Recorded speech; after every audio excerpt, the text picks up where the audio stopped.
Okay, Assalamualaikum. So, petang ni kita ada satu tetamu yang sangat istimewa. Saya ceritalah background saya macam mana saya mengenali seorang tetamu ini. Masa tu saya tengah belajar. Saya tengah mencarilah hidup saya ni apa makna dia. Dan waktu tahun last saya semester terakhir. Saya dekat UIA rasanya. Dan ada satu poster saya nampak menampilkan Faizal Tahir, Aizat, siapa tahu lagi? Noh dan juga beberapa artis yang lain.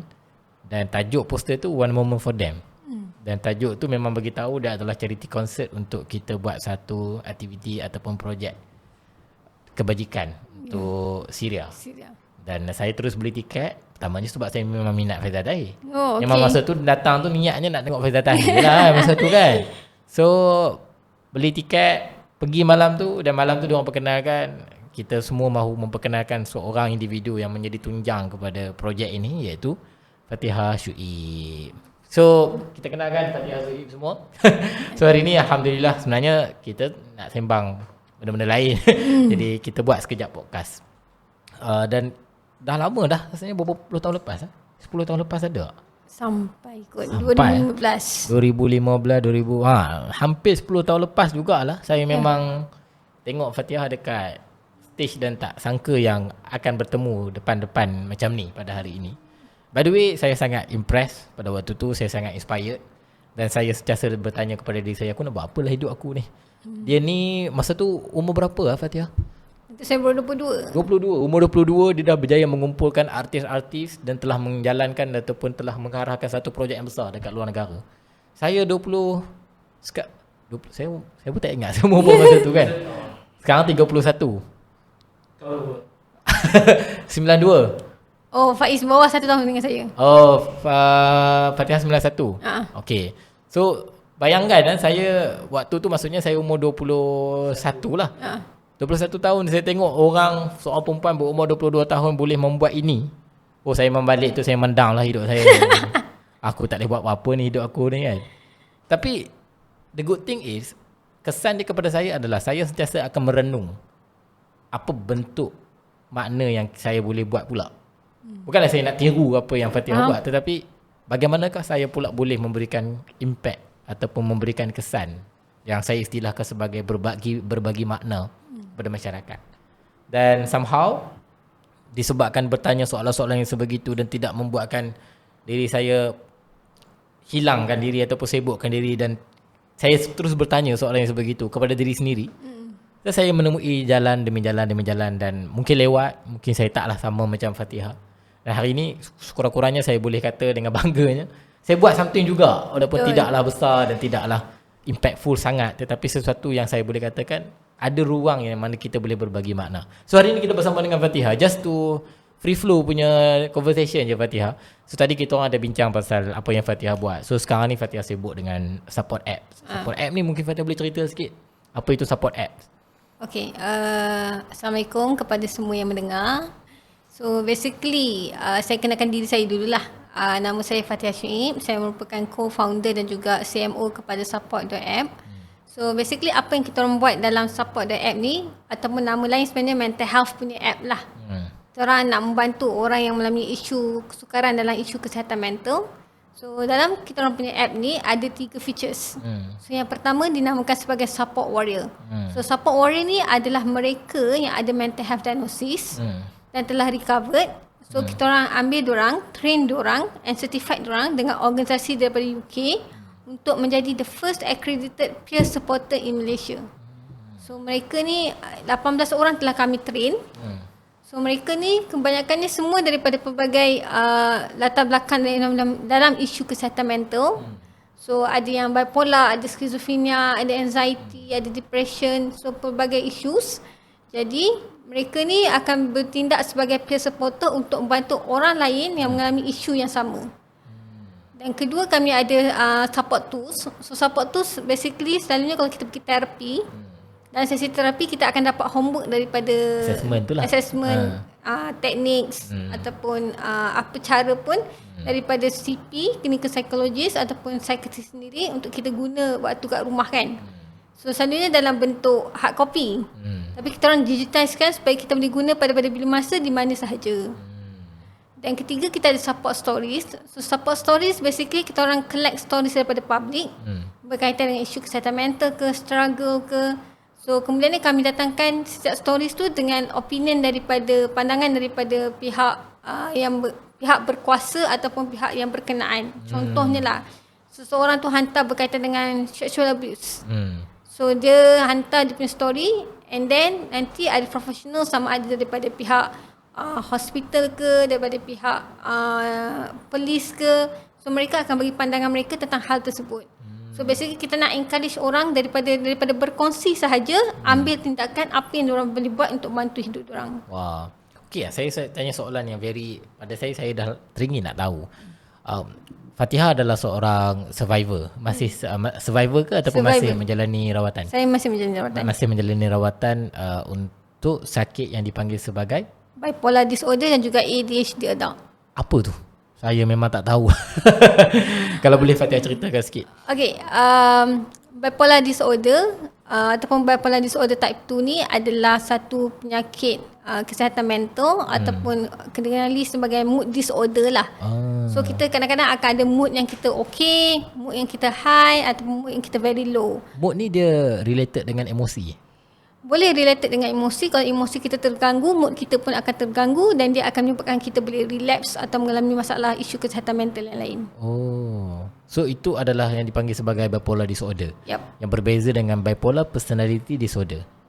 Itu borderline personality disorder. Borderline personality disorder yang mana ia adalah perubahan ataupun dia identity.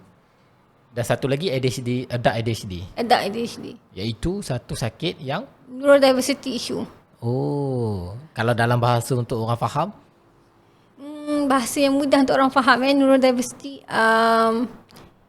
Selalunya kalau waktu kecil-kecil kan, waktu kecil-kecil orang selalu kata orang ADHD ni jenis budak-budak yang tak boleh duduk diam, jenis budak hyper yang tak boleh duduk diam. Tapi sebenarnya selain daripada itu, ADHD yang hyper, dia ada intentif juga. Intentif maksudnya jenis yang mungkin tak boleh fokus, susah nak start kerja ataupun mengalami kesukaran dari segi masa. So itu antara cabaran yang dihadapi oleh orang yang ada ADHD lah. Dan baru kita dapatkan satu kesedaran baru lah dekat sini kan, iaitu rupa-rupanya ada ADHD. Walaupun kita dah dewasa, betul, kita dah berumur mungkin 20 tahun ke atas, 30 tahun ke atas, ada.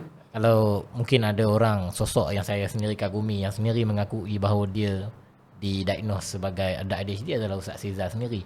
Betul. Dan abang beliau Ustaz Has Nizam, saya panggil dia Abang Has Nizam, juga menerima dana daripada bawah kita lah. Kita juga tolong sebab agak mahal juga rawatan ADHD ni. Betul. Terutama sekali dekat syarikat swasta ataupun hospital swasta, klinik swasta. Dan sebenarnya bila budak tu tak boleh nak belajar, tak boleh nak ni, kemudian dia remaja tu sendiri tak boleh nak fokus ke apa, kadang-kadang kita marah ke dia. Betul. Banyak main lah apalah. Tapi rupa-rupanya ada satu sakit yang dipanggil sebagai adult ADHD yang dia sendiri tak boleh nak fokus. Maka Ustaz Sizar kata saya memang tak boleh nak buat satu tu, tak boleh nak meneruskan dengan sempurna. Betul. Bukanlah kerana dia tak mahu. Rupanya dia bukan isu willpower, dia bukan isu masalah motivasi. Dia adalah satu sakit yang harus ditangani dengan cara yang medikal ataupun yang bersifat profesional. So, kalau saya tanya soalan, apa sebenarnya satu dugaan dan juga ujian yang paling berat buat seorang mental health survivor? Saya rasa cabaran yang paling berat bagi seorang pesakit mental adalah stigma diri sendiri sebenarnya. Stigma diri sendiri terhadap diri sendiri? Ya. Antaranya kita rasa bila mana kita kebanyakan orang lah kan, apabila didiagnose dengan mental health issues kan, stigma yang pertama dia orang akan rasa apa? Dia orang tak berguna. Dia orang rasa dia orang kurang. Dia orang kurang. Macam aku teruk. Aku teruk. Aku lah life aku paling loser sekali lah. Aku lah tak ada harapan nak hidup lah. All these things. So stigma pada diri kita. Bukan ada orang sebut pun. Tak ada orang sebut pun. Tak ada pun family ke apa ke, kawan-kawan ke peer ke apa. Dia sendiri yang rasa beranggapan sebegitu kepada dirinya. Sebab keadaan yang menyebabkan dia berasa sedemikian. Ketika itu mungkin dia dalam keadaan very low mood ataupun keadaan very depressed. So dia rasa keadaan sedemikian, dan tapi apabila dia telah dapatkan rawatan ataupun telah dapatkan bantuan, kadang-kadang kita ada stigma pada diri kita. Yang kita kata, aku sebenarnya ada isu, ada masalah ni. So aku susah nak move forward ke ataupun stigma yang paling clear cut yang saya perasan adalah stigma, okay, kalau aku makan ubat nanti aku kena bergantung dengan ubat. Maksudnya salah.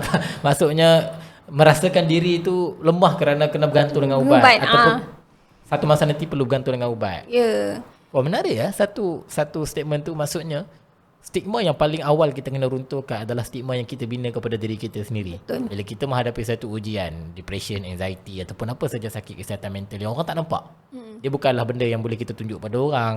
Kaki potong, kita tunjuk kaki kita tak ada. Orang tahu, oh sakit kaki, kecil manis, kan? Ataupun buah pinggang ke apa. Benda tu bukanlah bersifat organ, tapi benda tu bersifat dalaman kita, emosi kita, fikiran kita, feeling kita, perasaan kita.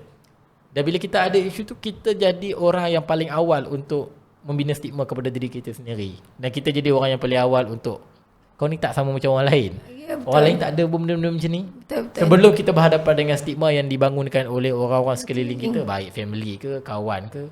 Jadi stigma yang paling awal kita kena runtuhkan, Stigma diri sendiri. Stigma diri sendiri kepada diri sendiri. Betul. Wah, menarik ya. So, selain daripada itu apa? Selepas kita berjaya meruntuhkan stigma diri sendiri kepada diri sendiri, apa next step dia? Next step dia adalah acceptance lah. Acceptance lah. Penerimaan.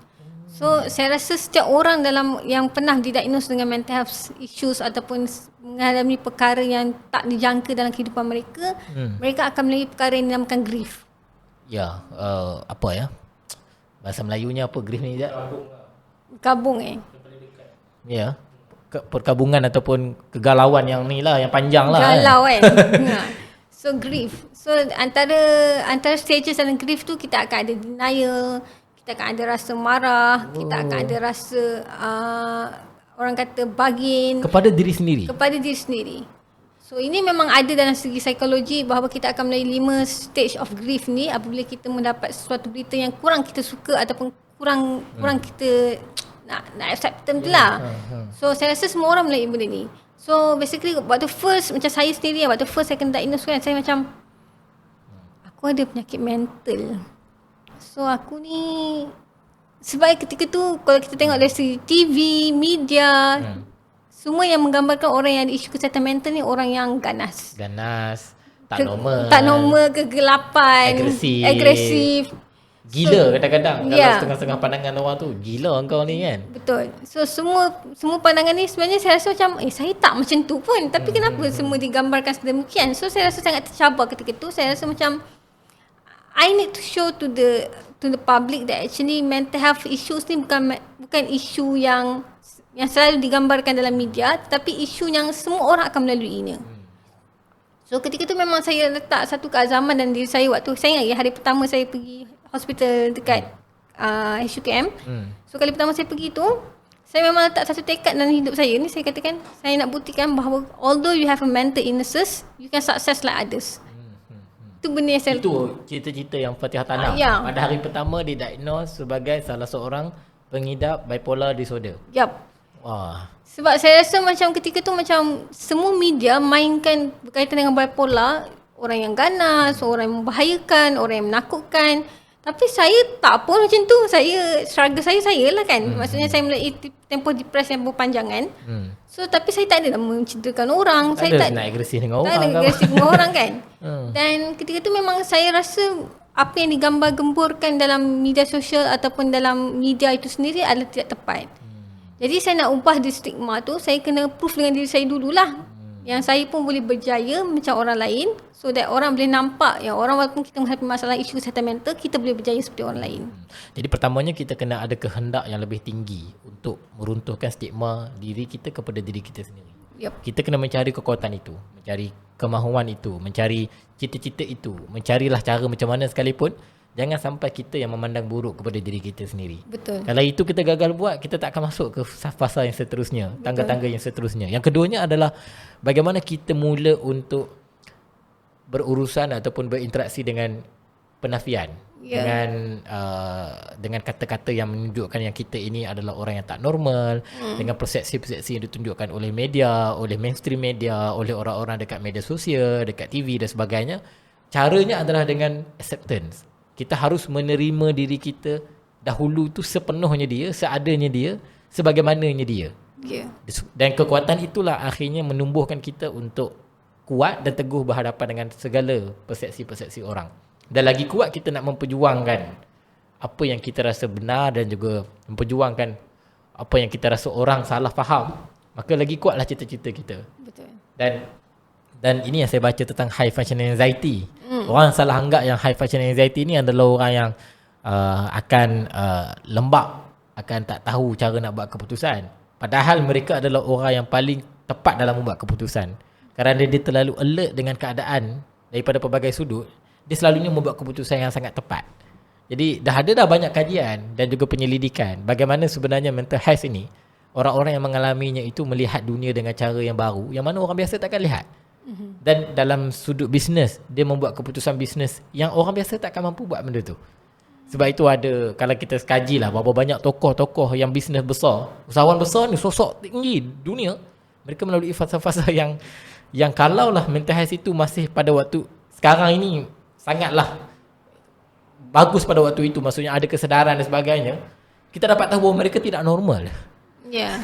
Mereka tidak normal, mereka ada isu mereka sendiri. Tapi itulah kejayaan-kejayaannya. So, menariklah bagaimana Fatihah merumuskan bahawa pada permulaannya stigma, kemudian kita bercakap tentang in denial syndrome, kemudian kita bercakap tentang acceptance. Kemudianlah, kalaulah kita dah menerima seseorang itu, dia tak tahu dia sakit apa. Dia mungkin sedang dalam, kadang-kadang dia rasa macam tak kena dengan diri dia, kan? Kadang-kadang dia rasa macam something is wrong somewhere, tapi dia tak tahu apa. So, benda pertama yang dia boleh buat adalah apa? Kalau menurut Fatihah sendiri.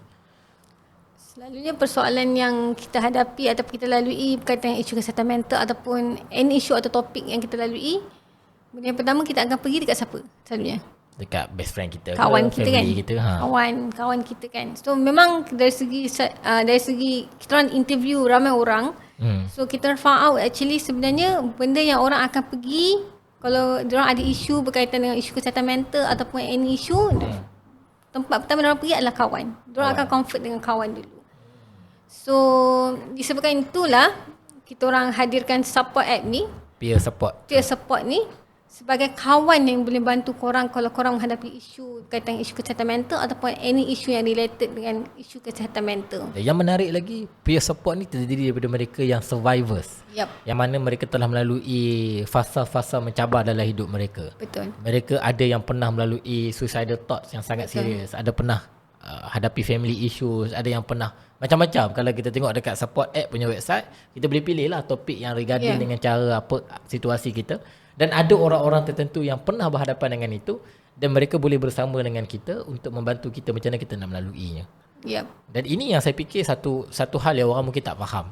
Orang tak faham yang sebenarnya Fatihah, bila kita melalui satu fasa yang sangat mencabar dalam diri kita, kesihatan mental kita lah, walaupun kita tak didiagnose lagi sebagai apa pun, satu hal yang berlaku adalah realitinya dia akan jadi gelap sekejap. Dia akan jadi macam apa aku nak buat ni kan? Alamak, aku dalam fasa ni macam mana aku nak buat? Dia akan jadi macam blur, gelap, kekosongan. Dan dia perlu mencari orang yang boleh tolong bagi tahu dekat dia, ini jalan kau. Ya, betul. Sebab itu kita perlukan, walaupun dia tu bukanlah pakar ke apa, tapi seseorang yang pernah melaluinya dan tolong beritahu dekat kita, ini action plan-nya, ini pelan tindakannya, ini rawatan treatment plan-nya. Supaya kita tahu bahawa no, you are not stuck. You have the way to go. Tinggal orang nak tunjuk ke tidak sahaja. Betul. So, terima kasih Fatihah. Weh, lama ke kejap ke lama ni? Rasa macam okey, soalan saya pada Fatihah lah. So, Fatihah sendiri, apa hasrat Fatihah untuk bila Fatihah buat support apps dan bila Fatihah buat servis, apa yang saya sebut sebagai game changer? Artinya semua orang ada akses dan boleh mendapatkan rawatan. Tidak kira di status ekonomi apa pun mereka, tidak kira lah mereka macam mana sekalipun keadaannya, tidak kira lah apa pun situasinya, setiap orang berhak untuk mendapatkan rawatan kesihatan mental ataupun berhak untuk mencari cara untuk mendapatkan kesihatan mental yang baik, rawatan yang baik. So apa sebenarnya hasrat Fatihah bila membangunkan satu, saya fikir sebagai satu game changer lah, support app, ruang di mana orang boleh dapatkan peer support yang pernah lalui, ruang di mana orang boleh berkongsi apa sahaja tentang kesihatan mental, ruang di mana orang yang pernah melaluinya juga boleh mampu untuk berikan kebaikan kepada masyarakat. Apa hasrat awal Fatihah? So hasrat awal saya adalah sebenarnya adalah untuk memperkasakan passion itu sendiri. To empower the To patient. empower the patients. Sebabnya selalunya kalau kita tengok dari segi stakeholder dalam isu kesihatan mental kan, patient salah seorang ni kan. Tapi sebenarnya patient ni adalah orang yang akan apabila disuruh baru dibuat. Tapi sekarang ni kita nak patient tu sendiri, diorang boleh empower industri tu sendiri. Dan boleh mengubah, boleh jadi game changer Boleh kepada game changer industri itu. Ya, so mereka ni adalah salah seorang daripada orang yang penting juga dalam isu-isu orang kata dalam key point dalam isu kesihatan mental yang mereka boleh buat perubahan bersama. So saya rasa kalau kita angkat patient-patient ni sebagai salah seorang daripada orang yang bertanggungjawab untuk berkaitan dengan isu kesihatan mental, saya rasa industri ni akan lebih harmoni dan juga lebih ramai orang akan lebih memahami berkaitan dengan isu kesihatan mental. Wow. Itu cita-cita yang sangat besar dan sangat murni. Saya doakan Fatihah dan kita minta semua orang yang menonton dan juga bersama dengan kita. Kita ada podcast, kita ada dalam bentuk audio dan juga kita juga ada dekat YouTube. Terima kasih Fatihah kerana sudi beri kesempatan luangkan masa bersama dengan kita. Dan kepada mereka di luar sana, satu saja yang saya nak pesan, macam apa yang kita cakap tadi Fatihah. Pertama, kita kena runtuhkan stigma pada diri kita sendiri. Betul. Jangan sesekali membina stigma yang kita sendiri bina pada diri kita. Itu jangan salahkan sesiapa. Itu memang kita sendiri yang bina dan kita kena runtuhkan sendiri. Dan orang ni tak boleh runtuhkan. Hanya kita yang boleh runtuhkan. Buang itu dahulu. Yang keduanya, keluar daripada sistem penafian kita, sindrom penafian kita. Budaya-budaya dan tabiat menyalahkan diri sendiri, menafikan diri sendiri, meragui diri sendiri. Bermulalah dengan menerima diri seadanya. Ya, kita sakit. It's okay. Kita sakit. Terima dan selepas itu apa? Ramai orang yang dia stuck dekat situ. Padahal apa yang dia lalui itu adalah hanya sekadar proses. Betul. Dia akan naik. Setiap graf yang turun dia akan naik. Yang paling gagal adalah mereka yang graf dia stagnan lah. Tapi hidup kita ni akan ada turun dan naik. Dan setiap turun akan ada naik. Betul. Begitu juga dengan setiap naik. So kita bersama dengan Fatihah pada hari ini untuk berkongsi tentang support app. Satu, saya fikir movement terbaru daripada beliau selepas One Moment for Them. Dan juga siapa-siapa yang perlukan bantuan boleh pergi ke support.app dan boleh dapatkan bantuan dekat situ. Dan juga insya-Allah tentang kita juga akan berkolaborasi dengan support apps untuk bagaimana kita mengembangkan lagi untuk orang tahu bahawa they have the place to go. Okay, alright. Terima kasih Fatihah. Terima kasih semua. Assalamualaikum warahmatullahi wabarakatuh.